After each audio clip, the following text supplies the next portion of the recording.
Merci de votre fidélité. Édition consacrée aux événements en Israël, bien sûr. Et nous allons interviewer dans quelques instants notre invité politique, le sénateur de Vendée, président du groupe Les Républicains au Sénat, Bruno Retailleau. Bonjour. Bonjour. Merci d'être avec nous. Mais avant, vous le savez, c'est la chronique humour, la chronique émotion. Bref, c'est le billet d'humeur du jour. Et ce matin, c'est Nina Azoulay. Bonjour Nina. Bonjour Ilana et bonjour à tous. Bonjour. Bon, au vu de la situation, effectivement, on m'avait demandé la semaine dernière de faire chronique émotion. Sauf que là, avec les événements qui se sont produits encore, c'est plus une chronique émotion, c'est une chronique dépression, une chronique indignation, une chronique où va-t-on même. Même je veux plus écouter les infos à la télé, Michel, enlève-moi le son, je sais plus, il faut partir sur un autre concept. Alors évidemment, une immense pensée aux proches de Dominique Bernard et à celle des 2 victimes de lundi en Belgique. Mais bon, en même temps, j'ai envie de dire à quoi ça sert. On n'arrête pas de pleurer, faire une période de deuil et après il se passe rien, ça recommence. Donc là, il y a tellement d'hommages à rendre que c'est même plus une minute de silence qu'il faut. Il faut prendre une année sabbatique pour le truc. Je sais pas. Non, mais le climat est tellement lourd en ce moment. On est tous très angoissés. J'ai l'impression d'être dans un escape game grandeur nature. Sauf que là, malheureusement, faut pas trouver la clé de la licorne pour sortir. Là, c'est un vrai escape game, c'est-à-dire qu'on est tous censés être un groupe uni contre un même objectif, le terrorisme. Sauf que notre groupe, il est pas du tout uni. Déjà, bon, évidemment, il y a ceux qui essaient de trouver des solutions en cherchant les bons indices, les bonnes informations et en les partageant avec les autres. Sauf que, comme dans tous les escape games, il y a forcément dans le groupe des gens passifs qui servent à rien et qui se mouillent pas. #si, #Mbappé, presque toutes les personnalités d'ailleurs. Et pire encore, il y a ceux qui ralentissent le groupe en foutant le bordel et en faisant circuler des fake news. Mettez qui vous voulez.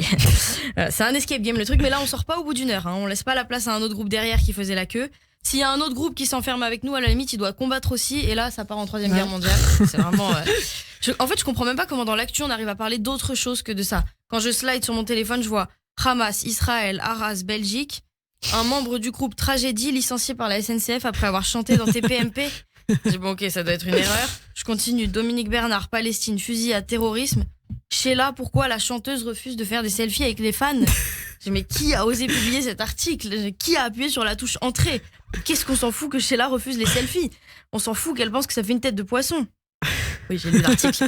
J'ai checké, je me suis dit, on sait jamais. On voit vos centres d'intérêt en tout cas en ce moment. Vous avez besoin de vous détendre un peu, là ça se voit. Oui, tout à fait. Non, mais en fait, je me suis dit, j'ai regardé parce que je me suis dit peut-être qu'elle refuse les selfies parce que, comme Omar Sy ou Mbappé, elle veut disparaître du paysage français. Ouais, ça y est, j'arrête de les tacler. En plus, il n'y a vraiment pas que.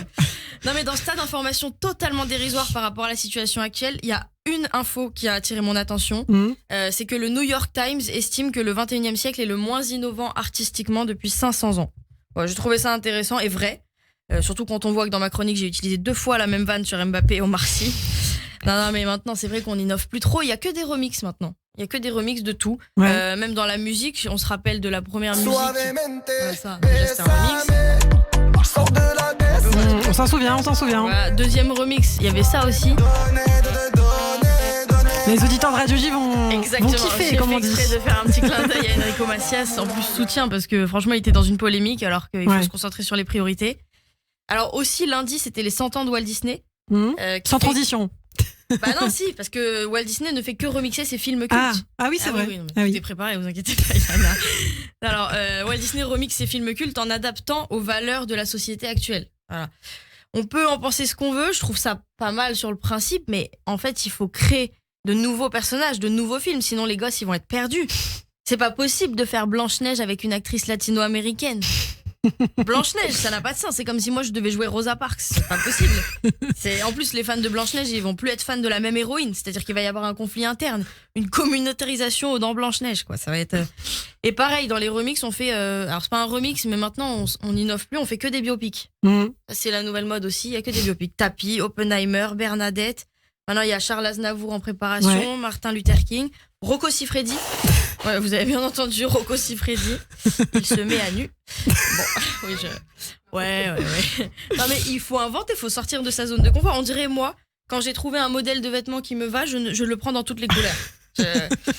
Bientôt, ils auront fait tellement de biopics qu'ils vont devoir se pencher sur des vies complètement banales. C'est-à-dire Gérard, comptable, qui prend le métro tous les jours et dont le loisir principal est de regarder des biopics de gens intéressants. Voilà, je vous laisse, j'ai un casting pour le rôle de Rosa Parks. Voilà, c'est comme un épisode de Black Mirror. Exactement. Merci beaucoup Nina Azoulay. Nina, qu'on retrouve bien sûr le mercredi matin. Vous restez avec nous tout de suite, c'est l'invité politique. Radio J.